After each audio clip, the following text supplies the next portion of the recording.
Hola a todos y bienvenidos a Por qué, un podcast en el que respondo a las dudas de las cosas que han cambiado en nuestro mundo. Iniciaremos con un dictador español que dio un cambio a toda España, así que os presento la duda de hoy. ¿Por qué Francisco Franco es considerado un héroe?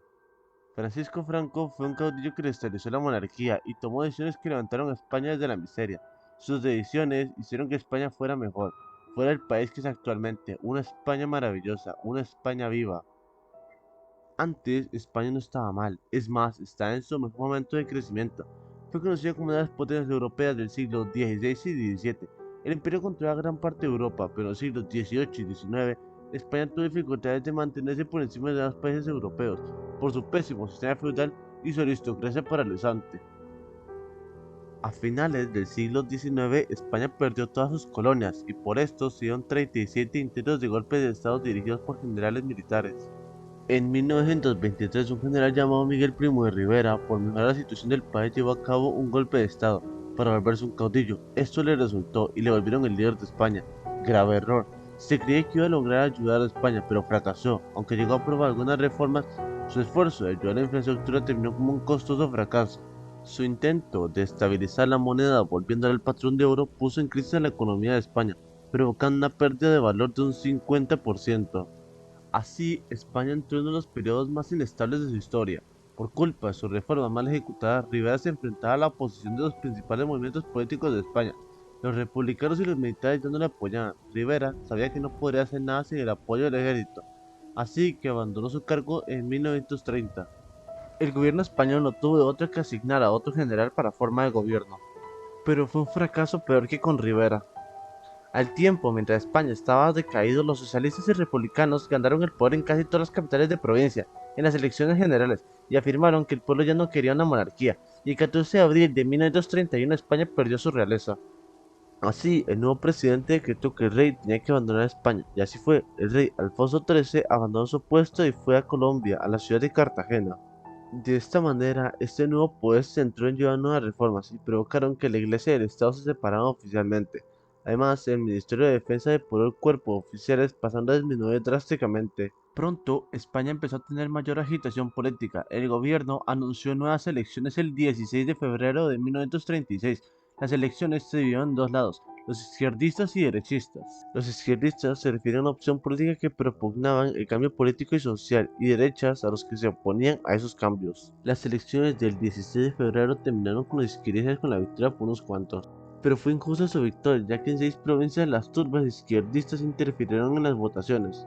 La noche después de las elecciones, los izquierdistas atacaron en las cárceles y liberaron a los revolucionarios que fueron detenidos. Por terror a ser asesinados, el primer ministro y todo el gabinete abandonaron sus puestos. El presidente tuvo que tomar la decisión solo, así que no tenía de otra que dar a los izquierdistas como ganadores. Conocidos como el Frente Popular, formaron un gobierno bajo Manuel Azaña Díaz, destituyeron al presidente y le cambiaron por Manuel Azaña.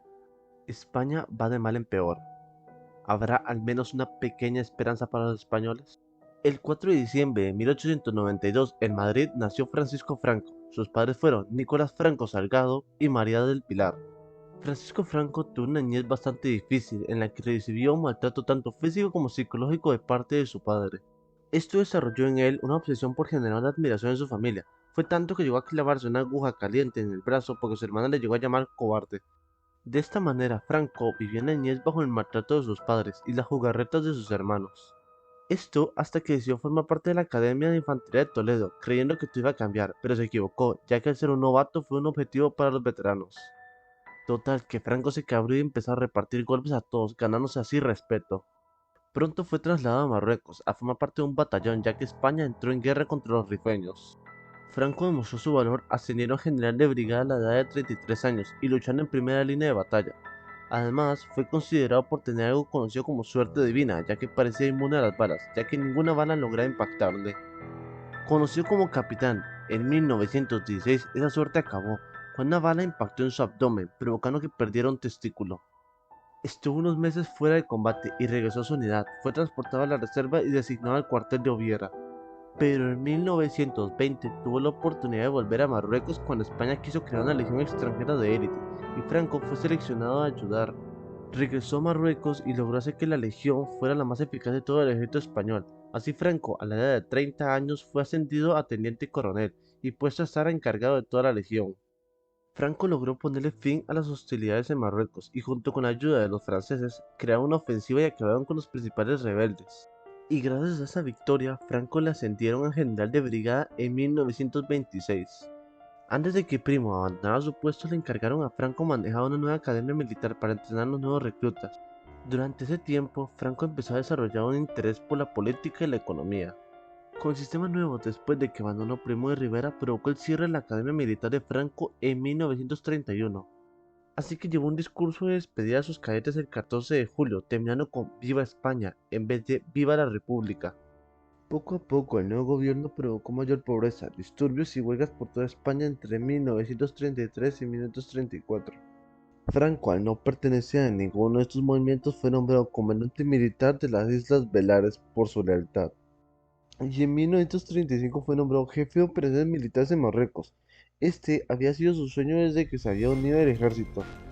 Con la victoria de los izquierdistas y con Manuel Azaña al poder, se dieron varios problemas que afectaron bastante a Franco.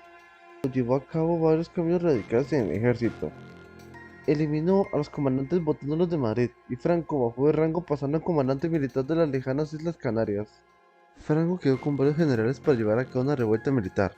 Manuel Azaña no sabía de la revuelta, pero empezó a investigar a Franco porque sospechaba de él.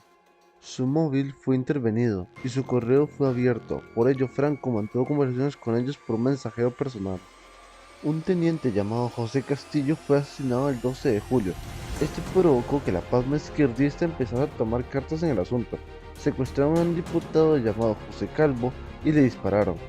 Todo esto le dieron más razones a Franco y a los militares para actuar lo más pronto posible. Subió a su familia en un barco alemán y los envió a Francia. Luego él viajó en avión a Marruecos. Llegó a Tetuán el 19 de julio y ahí asumió el mando de todas las fuerzas de Marruecos, preparándolas para una guerra civil. España se dividió en dos partes, los nacionalistas, los cuales eran los que apoyaban a Franco, y los republicanos. Los republicanos bloquearon Marruecos, lo que hizo imposible a Franco transferir sus fuerzas a España por mar. De esta manera decidieron transportar sus fuerzas por aviones, pero no eran suficientes. Así que pidió ayuda a Roma, que en ese momento estaba siendo gobernada por Benito Mussolini, y ayuda a Berlín, que estaba siendo gobernada por Adolf Hitler. Ambos aceptaron por beneficios de la Segunda Guerra Mundial y por tener un nuevo aliado. En septiembre el bloqueo naval acabó y Franco logró transportar por aire a 21.000 hombres y más de 771 libras de armas y suministros a España. Inmediatamente empezó a trabajar, primero asegurar las fronteras con Portugal, ya que ellos le habían ayudado a las causas nacionalistas con el apoyo logístico. Luego comenzó a avanzar hacia Madrid. Los republicanos llevaron unos 51.000 ejecuciones y los nacionalistas llegaron unos 45.000. Los nacionalistas se acercaron a 120 kilómetros de Madrid el 3 de septiembre y los republicanos empezaban a sentir que iban a ser derrotados, pero recibieron ayuda de parte de la Unión Soviética. Joseph Stalin, el que gobernaba en aquel momento, vio a los republicanos como aliados.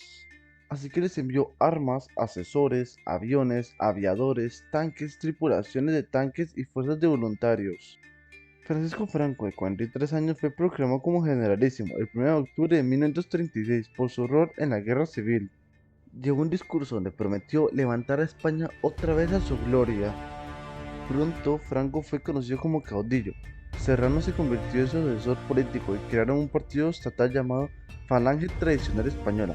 Aunque se inspiraron en el fascismo italiano, Franco fue cauteloso con llamar fascismo a su estado. Los republicanos protegían Madrid con los tanques y las armas de Stalin, mientras Franco se centró en la zona norte de España, ya que era el corazón industrial del país. La ofensiva fue lanzada el 31 de marzo de 1937. Los 40.000 soldados de Franco fueron apoyados por Italia y Alemania, con 200 aviones y más de 200 piezas de artillería. Lograron tomar bastante parte de España y finalmente dio su ataque a Madrid el 27 de marzo de 1939.